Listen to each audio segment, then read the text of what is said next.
Este conteúdo tem caráter exclusivamente informativo e não constitui, em caso algum, recomendação ou aconselhamento de investimento. Investir envolve risco de perda de capital. O desempenho passado não garante resultados futuros. Toda e qualquer decisão de investimento é da exclusiva responsabilidade do investidor.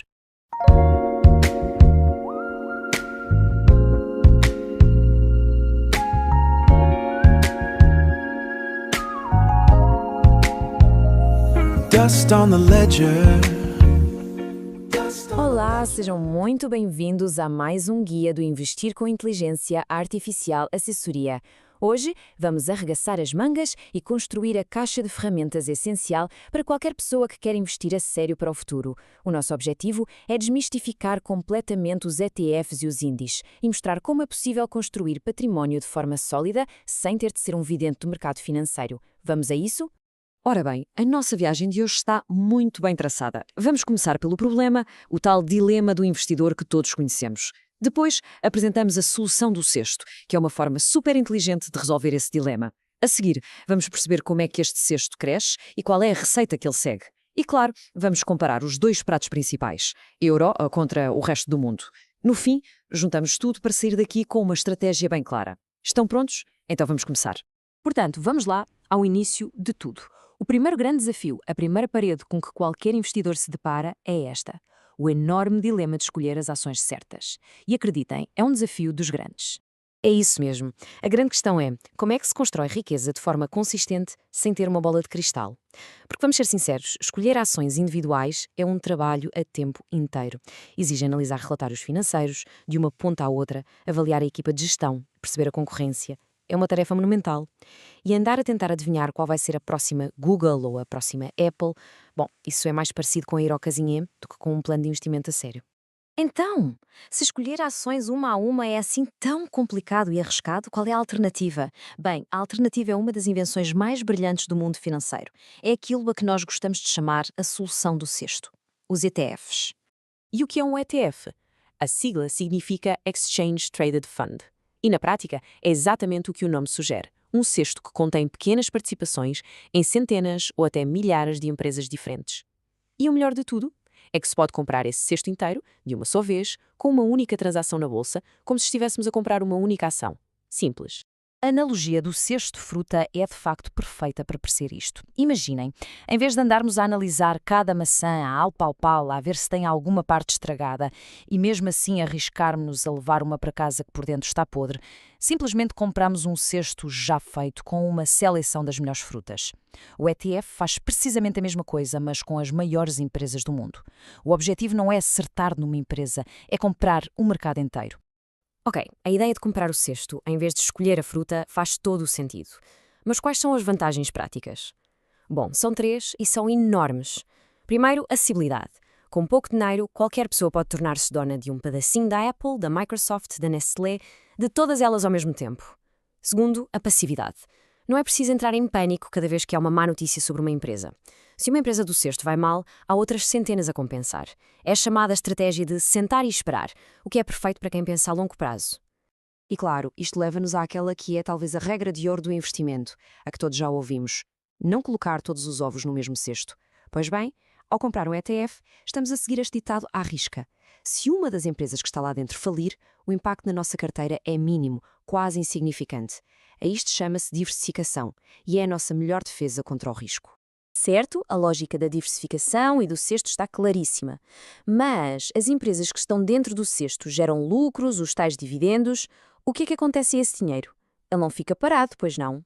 Essa é a pergunta de 1 milhão de euros, porque a resposta tem um impacto brutal no crescimento do nosso investimento a longo prazo. É aqui que a verdadeira magia dos juros compostos começa a trabalhar para nós. E basicamente há duas maneiras diferentes de os ETFs lidarem com estes dividendos.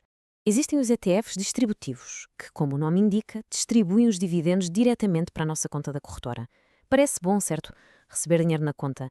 Só que não é assim tão bom, porque mal o dinheiro lá cai, temos de pagar imediatamente 28% de imposto sobre ele. E isso trava o crescimento. É por isso que, para o investidor de longo prazo, os ETFs mais interessantes são, sem dúvida, os acumulativos. Estes não nos dão dinheiro nenhum. Em vez disso, pegam nos dividendos e reinvestem-nos automaticamente, comprando mais pedacinhos do fundo. A grande magia aqui é o diferimento fiscal. Só se paga imposto lá no fim, no dia em que se vender o ETF. E isto, meus amigos, cria um verdadeiro efeito bola de neve que faz o património crescer exponencialmente. Ok, a opção acumulativa parece ser de longe a mais inteligente para longo prazo. Mas como é que estes cestos sabem que empresas devem ter lá dentro? Quem é que define as regras do jogo? Quem é que escreve a receita? A resposta está nos índices. É importante perceber isto. Um índice não é algo que se possa comprar ou vender. Um índice é apenas e só a receita. É como a receita de um bolo. Diz-nos os ingredientes e as quantidades. O ETF, esse sim, é o pasteleiro que vai à cozinha e segue a receita à risca para fazer o bolo. O índice é só o manual de instruções. E quais são as receitas mais famosas, as mais usadas pelos pasteleiros dos ETFs? Bom, para quem investe a longo prazo, há duas que se destacam de todas as outras. E a escolha entre elas resume-se a uma pergunta fundamental. A nossa aposta é na supremacia da maior economia do mundo ou é na resiliência do mundo como um todo? A primeira receita, e talvez a mais famosa, é o S&P 500. A receita aqui é clara: pegar nas 500 maiores e mais influentes empresas dos Estados Unidos. É o verdadeiro barômetro da força da economia americana. E embora o foco seja 100% nos Estados Unidos, é preciso lembrar que empresas como a Apple, a Microsoft ou a Coca-Cola são gigantes globais. Elas vendem em todo o mundo. Portanto, ao investir nelas, estamos indiretamente a ter uma exposição à economia mundial. E, historicamente, o S&P 500 tem sido uma autêntica máquina de gerar riqueza. Desde que foi criado em 1957, o seu retorno médio anual tem andado ali à volta dos 10%. Claro que isto é uma média, atenção. Houve anos de quedas brutais, como em 2008, e anos de ganhos espetaculares. A chave, como sempre, é a paciência para aguentar as turbulências. Do outro lado da barricada temos a outra grande receita, o MSCI World. Se o S&P 500 é uma aposta concentrada na América, o MSCI World é uma aposta no mundo desenvolvido como um todo. A receita aqui é muito mais vasta. Inclui cerca de 1.500 empresas de 23 países desenvolvidos. Estamos a falar de EUA, claro, mas também de Japão, Reino Unido, Alemanha, França, Suíça. É a diversificação geográfica levada ao seu expoente máximo. Agora, um pormenor que é absolutamente crucial. Apesar do nome World, mundo, este índice é esmagadoramente dominado pelos Estados Unidos, que representam cerca de 70% do seu valor total. E porquê? Simplesmente porque a economia americana e as suas empresas são muito, mas muito maiores do que as do resto do mundo desenvolvido juntas. Portanto, a lição aqui é, mesmo quando se investe no mundo, continua-se a fazer uma aposta muito grande nos Estados Unidos. Em termos de retorno, o MSCI World tem sido historicamente um bocadinho menos rentável que o S&P 500. A média anual anda mais na casa dos 8% a 9%. Podemos ver esta pequena diferença como o preço a pagar por uma maior diversificação. É o custo de ter um seguro extra que nos pode proteger caso a economia americana entre num período de estagnação prolongada. Então, no final do dia, como é que se decide entre os dois? Bem, a escolha resume-se a uma convicção pessoal, quase uma filosofia de investimento. A pessoa acredita que a economia americana vai continuar a ser a locomotiva do mundo e a superar todas as outras? Se a resposta for sim, o S&P 500 é a escolha lógica. Ou pelo contrário, acredita-se mais na resiliência da economia global como um todo, com outros países a ganharem cada vez mais peso. Nesse caso, o MSCI World oferece essa camada extra de segurança. Mas independentemente da escolha entre a receita americana ou a receita mundial, a filosofia por trás é exatamente a mesma. E é uma filosofia que nos afasta completamente da especulação de curto prazo. A estratégia é incrivelmente simples e poderosa. Em vez de passarmos a vida à procura a tal agulha no palheiro, aquela empresa única e rara que vai revolucionar o mundo, nós simplesmente compramos o palheiro inteiro. É isso. O nosso sucesso deixa de depender de uma descoberta milagrosa e passa a depender do crescimento do palheiro como um todo, ou seja, do crescimento da própria economia global. E terminamos com esta reflexão que é a chave de tudo. O objetivo não é adivinhar o que vai acontecer amanhã ou para o ano, é escolher em que tipo de futuro se quer investir.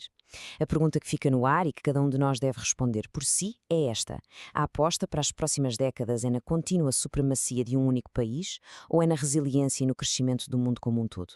A resposta a esta pergunta vai ditar a receita do nosso cesto de investimentos para a vida. The gold is in the plan. The gold is in the plan. Clarity is the new wealth. Invest in the breath, invest in the self. Own the room you're building. Let the floor stay solid. Stability is the only color that doesn't fade.